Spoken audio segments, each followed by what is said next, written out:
Hi, this is Matt with Flux here with another Everyone's a Critic 52-week movie challenge. The week we are on is Challenge 31, a film festival winner. The film, The Piano. Year release 1993, aspect ratio 1851, runtime 2 hours and 1 minute, genre drama or mumblecore. Rated R, starring Holly Hunter, Harvey Keitel, Sam Neill, Anna Paquin, Carrie Walker, directed by Jane Campion, written by Jane Campion, music by Michael Nyman. Awards received for the Academy Awards. It won Best Actress Holly Hunter, Best Supporting Actress Anna Paquin, and Best Screenplay. Nominated for Best Picture, Best Director, Best Cinematographer, Best Costume, and Best Editing. A funny little adage before I move on.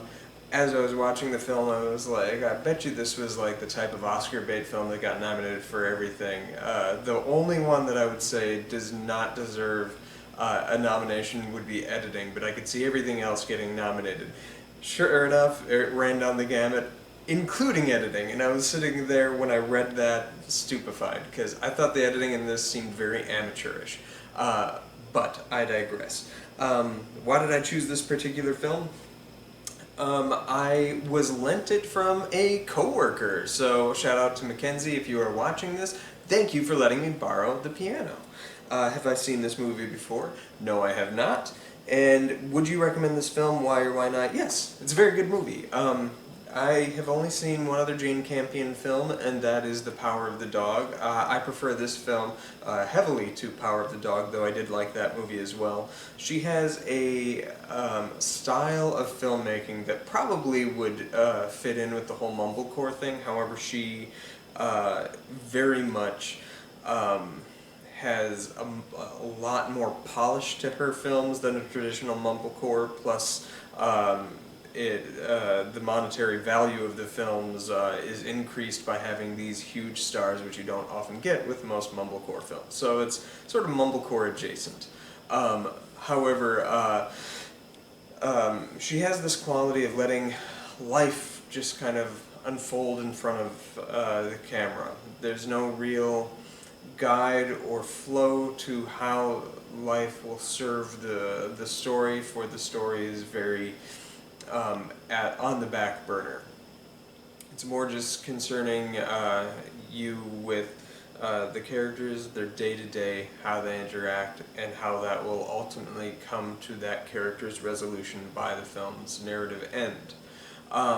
And some people really, really get down with that. Some people live for that style of filmmaking. For me, I can take it or leave it. Sometimes it really works for me, as this film did. Another good example of the same style of film would be Alan Rickman's much underappreciated film, The Winter Guest. It just sort of, these are sort of tone poems meant to establish a feel rather than immerse you in its element of like plot or anything like that. But yeah, I would recommend this. It's very good looking, beautifully shot, incredibly well acted by the four main leads. All of them are fantastic. I think this is certainly the best thing I've ever seen Anna Paquin in, and best performance I've ever seen her give. And I like her; she's a good actress. But this is easily the best performance I've ever seen her give. Holly Hunter's a rock star powerhouse, and she gives an incredibly understated performance that is just so well nuanced and full of life. And there's so much energy in her performance of being somebody who's incredibly subdued.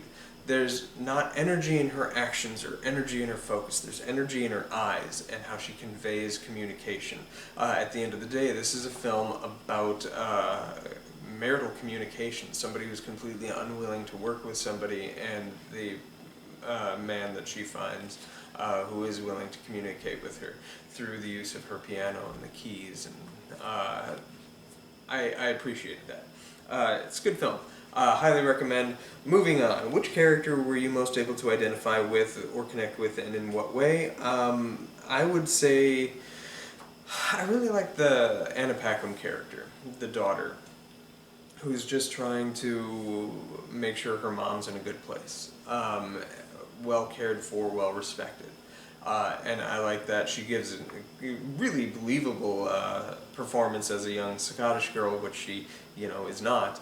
And she's fantastic throughout the entire film. I like watched with glee every time she came on screen. Best line or most memorable quote. I guess the most memorable. It's not really a memorable quote. I think it would be the little poem she reads at the very end of the film, which I imagine the next question will be, yep, were you surprised by the ending, or what would you do differently? I don't know if I was surprised by the ending. I didn't really know how the movie was going to end. I'd heard this movie had a somewhat divisive ending, or a ending that kind of hits you in the feels, and I was shocked. I thought that Sam Neill was just going to lop off her whole hand, but he did not.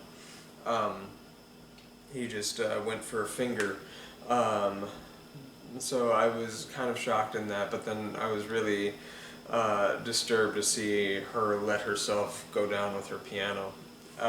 And then when she frees herself and goes up, it becomes an occurrence at Owl Street Bridge, which is a very famous short story that was turned into a Twilight Zone episode of this man who hangs.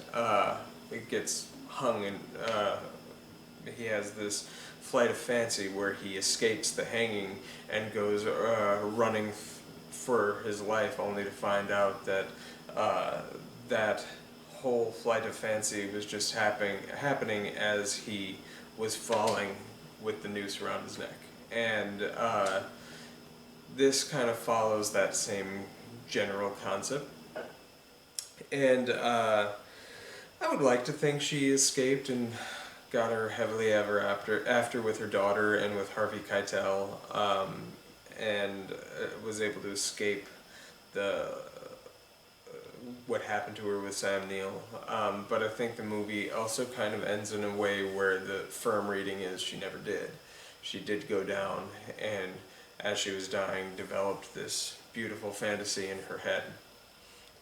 It's really, take your pick. What's your meaning? What's your lesson from it? As I had seen it before, or seen something like this before with Owl Street Bridge, Owl Creek. I keep saying street. Tired. This happens. An occurrence at Owl Creek Bridge. As I'd read that once before, I couldn't help but recognize how evocative of the same ideas the two film and short story / episode of Twilight Zone they were. So I was kind of surprised in that.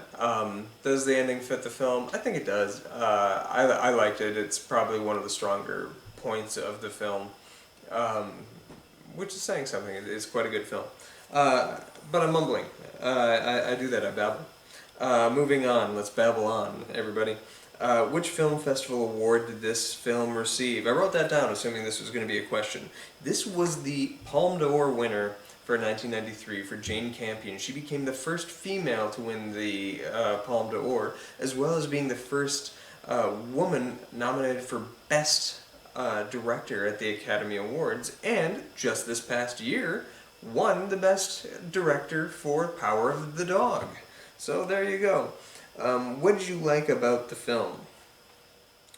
That's kind of the exact same question of would you recommend this film and why, but I liked the look, the immersion in tone, the exceptional performances from Holly Hunter, who's usually just so vivacious.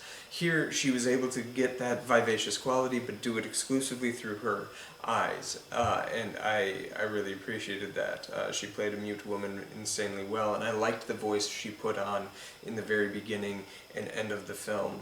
She sounded very young, very girlish, and that fits for a person who has not spoken since she was 6. That worked for me.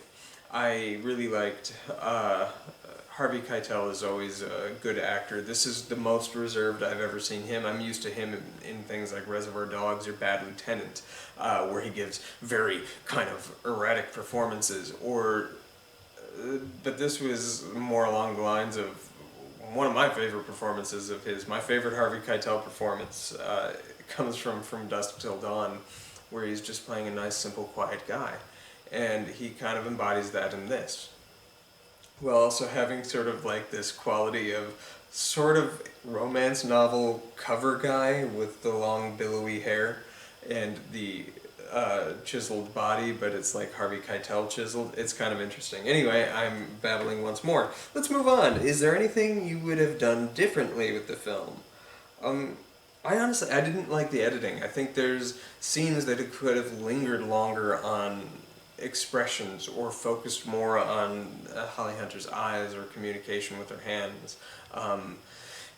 You could have gotten more, I think, elegance in the editing that was there in every other aspect and component of the film, right down to the score, the visuals, the performances, the direction. It was all there, except for editing. It just seemed very, all right, and cut, all right, and cut, all right, and cut, and there was no magic to that, whereas the rest of the film had like a magic to it.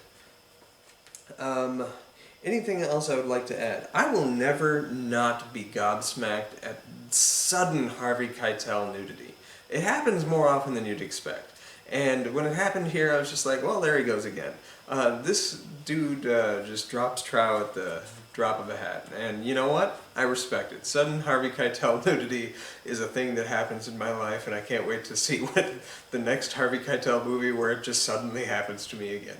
Alright, moving on to Challenge 32. Choose a black and white film.